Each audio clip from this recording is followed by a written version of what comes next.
Tripura anganwadi workers and helper union CITU Sara Bharat Ganatantrik Nari Samiti all India working women coordination committee থানচা খ্লাই পাল পালखे आगुलियो कतर हिमत ख्लाइमानि बिसिंति डेपुटेशन ते मेमोरेंडम याफरिका directorate of social welfare and social education department नि थानिओ कायब्रो सानमुंगति डेपुटेशन दिउजाखा चासालो सानमुंगनि बिसिंगो तंगो अंगनवाड़ी वर्कर्स रंगनि दरमाय मानिया तंगमना दरमाय रेनानि जरानि बिसिंगो वर्कर्स कम हेल्पर रकनि दरमाय मानमानि बाय नुखुं चलेवै मानिया दरमाय किसा आबनि बागैनो अ दरमायनो ताइबो बांग्रेनानि सानमुंगतिनो ताइ कुबुनि सानमुंगनो तिसावै राधानगरनि directorate of social welfare and social education department थानिओ डेपुटेशन रिउलाइखा CITU तै त्रिपुरा अंगनवाड़ी वर्कर्स न खबै कुबुनि बुरै मथारो तंखा मानिक देनो खबै कुबुनि आदंरो तो আমরা গণ ডেপুটেশন এটা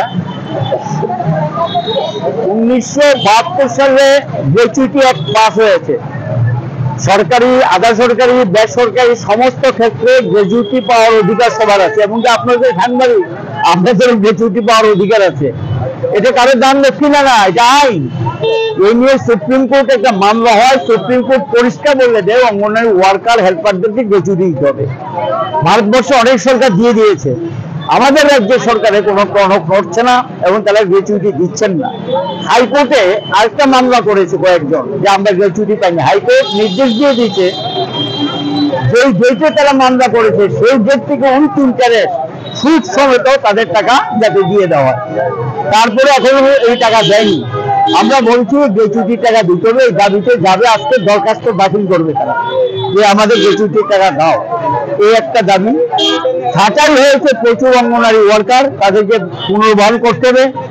মজুরি ঘোষণা করেছে, বৃদ্ধি পায়নি, এই বর্ধিত মজুরি দিতে হবে। ভারতবর্ষ অন্য রাজ্যে যে হারে মজুরি পায় এ রাজ্যে যাতে মজুরি দেয়, এটাও দাবির মধ্যে দেখা হয়েছে।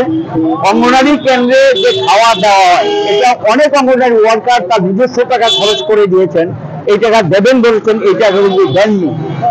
পুজোর সময় এক্সট্রা টাকা দেবেন বলেছেন, দেননি। কোভিডের সময় কাজ করিয়েছে, পয়সা দেননি। ঘোষণা করেছে, পয়সা দেননি। এবং এরা কর্মক্ষেত্রে মানসিক নির্যাতনের শিকার হচ্ছে, কাজ করার পরিবেশ নেই, এদের উপর অত্যাচার হচ্ছে, মা বোনের উপর সম্মান মর্যাদা ইত্যাদি দিচ্ছেন না এবং যা খুশি তা করছেন। এখানে মন্ডলের রাজত্ব চলছে, মন্ডলের নির্দেশে সব করতে হবে। এ কেমন কথা? এরা মহিলা, এরা কাজ করে সমাজের সমস্ত কাজ তাদেরকে দিয়ে করায়। সরকারি যখনই কোনো কাজের দরকার লাগে শুধু অঙ্গনওয়াড়ি না সব কাজ করায়, কিন্তু পয়সা দেয় না এবং মাসে আনতে তারা ঠিক মতো টাকাটাও পায় না। এবং কিছু বলতে গেলে ছাঁটাই, কিছু বলতে গেলে ছাঁটাই। হাইকোর্টও বলে দিয়েছে ছাঁটাই করা যাবে না এবং হাইকোর্টের নির্দেশে 48 জন পুনর্বহাল হয়েছে হাইকোর্টের নির্দেশে। তারপরে তারা এখানে পড়ছে। এই যে প্রশাসনে অঙ্গনওয়াড়ি ওয়ার্কার কমিটির বিরুদ্ধে যে যুদ্ধ ঘোষণা, এটার বিরুদ্ধে প্রতিবাদ জানার জন্য সারা রাজ্যের অঙ্গনওয়াড়ি ওয়ার্কার হেল্পার যারা রিটায়ারমেন্টে গেছেন তারাও এসছেন, যারা কাজ করেন তারাও এসছেন। তাদের এই দাবিগুলো নিয়ে আমরা আজকে সমাজ কল্যাণ সমাজ শিক্ষা দপ্তরের অধিকর্তার কাছে যাচ্ছি। হয় পূরণ করবে, নতুবা আমরা আমাদের রাস্তায় থাকবো এবং আন্দোলন গড়ে তুলবো, এটা আমাদের সিদ্ধান্ত। পরে 1975 সাল থেকে আমাদের রাজ্যে অঙ্গনওয়াড়ি প্রজেক্ট শুরু হয়। প্রথমেই কথা ছিল তারা দীর্ঘদিন অন্তত 20 বছর কাজ করলে পরে তাদেরকে সোশ্যাল ওয়েলফেয়ার ডিপার্টমেন্টে যেখানে পদ খালি হবে সেখানে প্রায়োরিটি অঙ্গনওয়াড়ি ওয়ার্কারদের দেওয়া হবে, রেগুলার চাকরি দেওয়া হবে। আমরা দেখলাম তার মধ্যে অঙ্গনওয়াড়ি ওয়ার্কাররা যারা দীর্ঘদিন ধরে এই লড়াই আন্দোলন করছে তাদের মজুরি বৃদ্ধির জন্য। কাজ করলে তার মজুরি বৃদ্ধি করতে হবে, দীর্ঘদিন কাজ করলে এটা স্বাভাবিক, এটা আইনেও রয়েছে, সংবিধান স্বীকৃত। তো স্বাভাবিক কারণে আমরা লক্ষ্য করছি সরকারি এই আইনটাকে কার্যকরীও করেনি, মজুরিও বৃদ্ধি করছে না। সামান্য মজুরি বৃদ্ধি তারা যখন বিয়ে বাড়ে তখন তারা সামান্য মজুরি অঙ্গনওয়াড়ি ওয়ার্কারদের দেয়, এছাড়া তাদের কোনো মজুরি বৃদ্ধি হয় না। তো অঙ্গনওয়াড়ি ওয়ার্কাররা যারা কাজ করছেন তাদের মজুরি বৃদ্ধির দাবিতেও লড়াই চলছে। তার মধ্যে যারা অবসর গ্রহণ কথা ছিল 65 বছর পরে তারা অবসর গ্রহণ করবেন, কিন্তু দেখা গেল বামফ্রন্ট সরকারের সেই যে বিধানসভায় যেটা স্বীকৃত হয়েছিল, গ্রহণ করা হয়েছিল, ঠিক আছে 65 বছর পরে তারা রিটায়ারমেন্ট দেবেন। এখন দেখা যায় জোট সরকার আইপিএফটি এবং বিজেপি আইপিএফটি জোট সরকারের আমলে 60 বছর হলেই তাদেরকে রিটায়ারমেন্টে পাঠিয়ে দেওয়া হচ্ছে। তো রিটায়ারমেন্টের পরে তাদেরকে ন্যূনতম পেনশন দেওয়ার কথা ছিল এবং তারা যতদিন কাজ করেছেন তাদের গ্র্যাচুইটি দেওয়ার কথা ছিল। আর কিটা করতেছেন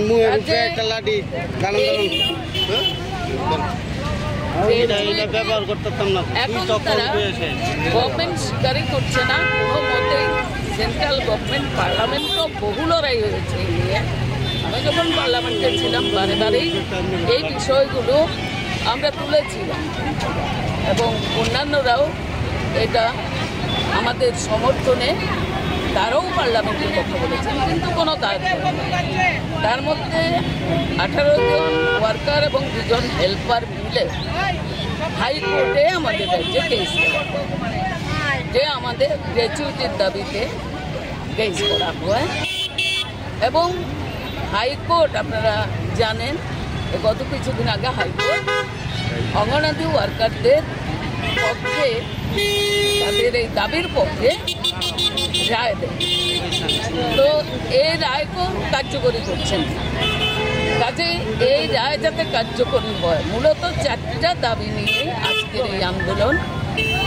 এই আন্দোলনে অঙ্গনওয়াড়ি ওয়ার্কাররা যারা রিটায়ারমেন্টে গেছেন তারা দাবি রাখবেন, তারা ফর্মে সই করবেন, তারা ডাইরেক্টরের কাছে জমা দেবেন এবং আমরা এই রাজ্য সরকারের কাছে, সর্বভারতীয় ক্ষেত্রে কেন্দ্রীয় সরকারের কাছে দাবি তো রয়েছেই। সারা ভারতবর্ষের অঙ্গনওয়াড়ি ওয়ার্কার, লক্ষ লক্ষ অঙ্গনওয়াড়ি ওয়ার্কার, তারা সমস্ত কাজ করে 25টার উপরে রেজিস্টার তারা মেনটেন করে। যে কাজ তাদের ছিল না, সুসংহত শিশু উন্নয়ন প্রকল্প কিন্তু শুধু শিশুদের নার্সিং করার জন্য, কিন্তু এটাকে একটা পার্মানেন্ট জবের মতো করে তাদেরকে দিয়ে কাজ করা হয়েছে। কোভিড পিরিয়ডে সমস্ত কাজ তাদেরকে দিয়ে করা হয়েছে। কাজে এই জায়গায় দাঁড়িয়ে আমি এই প্রজেক্টে চাকরি করেছি শ্রীপুর পোস্টে প্রায় 7 বছর আমি ছিলাম। তারপরে আমি নিজেই স্বেচ্ছায় রিজাইন দিয়েছি। তারপরে আমি গণতান্ত্রিক আন্দোলনের সঙ্গে যুক্ত হয়েছি। কাজে এই প্রজেক্ট ওপেনিংয়ের ক্ষেত্রে